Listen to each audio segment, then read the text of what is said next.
Bonjour, mon nom est Daniel Payan pour la compagnie Walter Technologies pour Surface. Nous allons aujourd'hui vous présenter quelques nouveaux produits 2012 en ce qui concerne les finitions sur les abrasifs, accompagnés bien sûr de quelques petits trucs.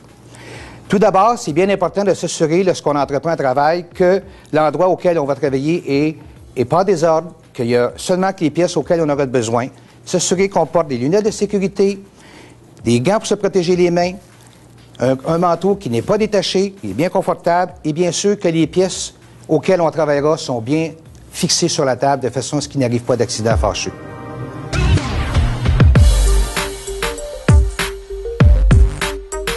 Alors, les abrasifs que nous utiliserons aujourd'hui sont bien sûr le nouvel ensemble de finitions, de façon à ce que nous pourrons proposer ça aux utilisateurs dans le but de faire une belle finition en le moins de temps possible et probablement en 3 étapes.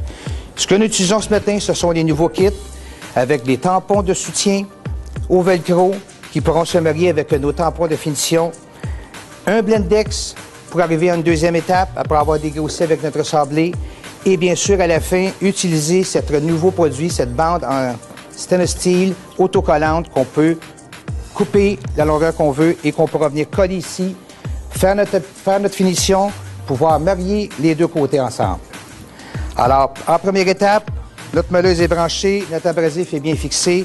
On s'apprête à travailler comme ça ici. Et la raison pour laquelle je suis ici comme ça, c'est que le stainless a un ligné, un sens.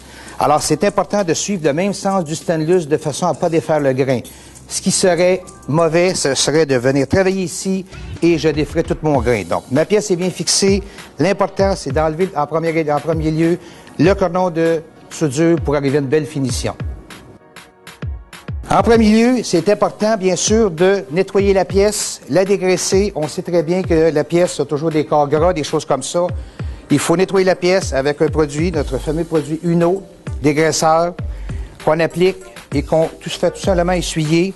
On sait très bien qu'avec ce produit-là, la pièce de métal restera sèche et on n'aura aucun contaminant qui se retrouvera sur nos abrasifs. Alors, la pièce, une fois nettoyée, on se sert, bien sûr, de notre papier 2 en 1, notre Blendex, pas notre Blendex, mais notre sablé, et on va enlever le cordon de soudure.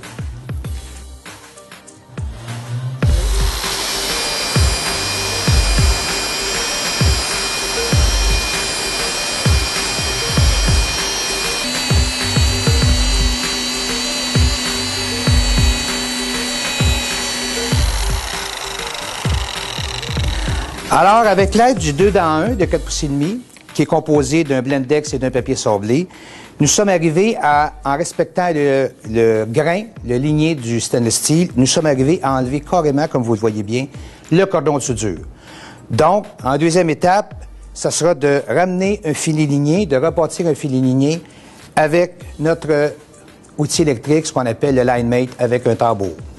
Alors, dans un 2e temps, suite à avoir enlevé notre cordon de soudure avec notre Big Buff et un 2 dans 1, nous allons prendre notre nouveau produit qu'on vous parlait tantôt. Nous allons le couper de longueur dont nous aurons suffisamment besoin. Ça veut dire probablement la moitié de ça ici. On sait que la pièce est propre. Alors, nous devrons enlever le collant. La raison pour laquelle on fera un beau fini, c'est que notre pièce de stainless, sa particularité, c'est qu'elle est très, très mince. Alors, on s'assure ici de la marier, coin à coin. C'est autocollant. On rabaisse les bords ici pour pas que notre pièce vienne la toucher.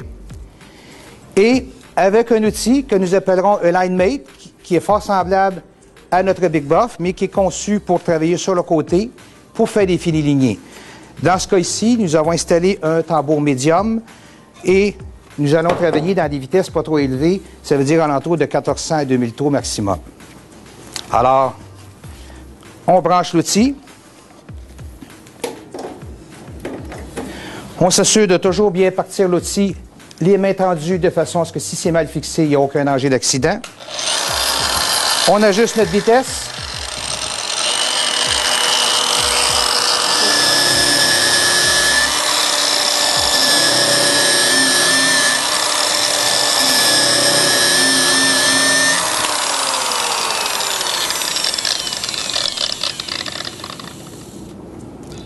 Alors, cette étape, une fois terminée, comme on a dit au tout début, notre stainless steel a un sens, un grain. Alors, vous avez bien vu que la manière que je fonctionnais, j'allais seulement dans un sens. La raison pour laquelle j'ai travaillé comme ça, c'est pour ne pas déconstruire ou débâtir le grain. Si nous allons dans un mouvement de va-et-vient, nous allons construire et déconstruire le grain. Alors, c'est primordial de travailler à une vitesse contrôlée et d'aller toujours sur le même sens. Alors, nous avons un côté déterminé. Ensuite, on peut réutiliser cette pièce, la décoller et s'assurer de la recoller dans la ligne de l'autre côté. Notre pièce est toujours bien. On s'assure que c'est bien fixé.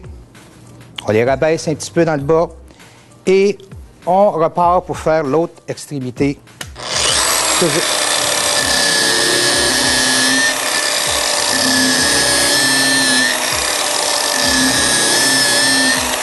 On débranche notre outil. On enlève notre protecteur et on découvre un fini vraiment en 45 degrés et tout ça en 2 étapes. Alors, on enlève le protecteur, on découvre un fini vraiment lignée numéro 4 de part et d'autre avec une belle connexion 45 degrés. Tout ça fait rapidement en 2 étapes avec notre Big Buff, le 2 dans 1. Et on termine avec un line mate et un drum médium en 2 étapes et très rapidement.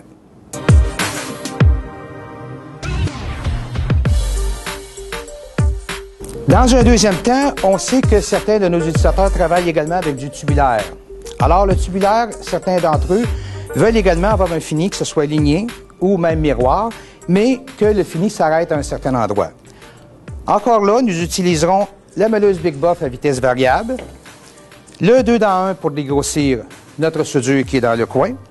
Et nous terminerons avec un tampon en utilisant une pâte bleue et des tampons de finition. Un avec la pâte bleue et l'autre pour éclaircir le tout.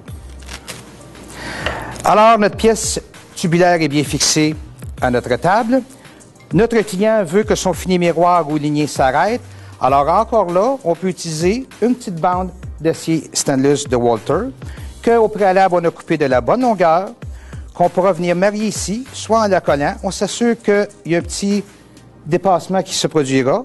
Et le meilleur moyen pour la faire tenir, bien, c'est bien sûr, on utilise un serre-tuyau qui est également dans le même matériel que notre pièce. On le marie ici et tout en le serrant, on s'assure que la pièce est en dessous ici. Et en fixant bien ça ici, nous pourrons arrêter notre fini miroir à l'endroit où on le désire. Alors, on peut utiliser un serre-tuyau et on peut également utiliser toujours la même pièce de bande stainless, travailler aussi avec des serre-pièces en plastique, communément appelés des tie wraps, pour faire le fini, l'arrêter où on veut. Alors, tout comme nos tubulaires carrés, nous avons utilisé les mêmes abrasifs, le même outil, le Big Buff à vitesse réduite. Au préalable, nous avons enlevé nos cordons de soudure avec le 2 dans 1. On voit ici que c'est un abrasif qui ne chauffe pas votre pièce, même si vous travaillez dans du mince, elle est aérée, c'est ce qu'on appelle le turbo. En deuxième étape, dans le but d'enlever encore là des imperfections avec des vitesses contrôlées, nous travaillerons avec un Blendex. Pour terminer, bien sûr, avec le tampon et la pâte. Dans ce cas-ci, nous utiliserons des pâtes bleues. C'est bien important de fixer le tampon au centre avec le petit trou, de toujours appliquer la pâte en faisant tourner sécuritairement votre meuleuse, que vous tenez comme un enfant dans vos bras. Et nous allons brancher notre meuleuse. Nous la partons sécuritairement. Appliquons un peu de pâte. On descend nos vitesses.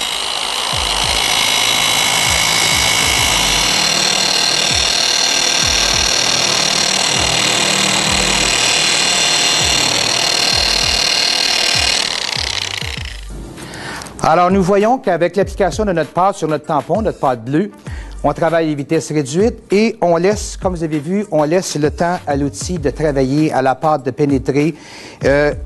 C'est de la finition, il faut prendre le temps et voir ce que l'on fait.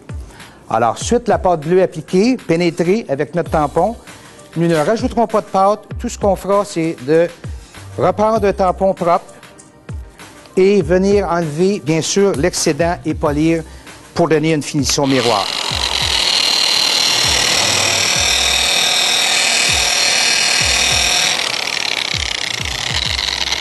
Alors, la finition désirée atteinte, alors facilement, sans avoir abîmé notre pièce, on enlève notre ceinture, on enlève notre protecteur et on voit la différence entre du brut, du 2B et un fini miroir.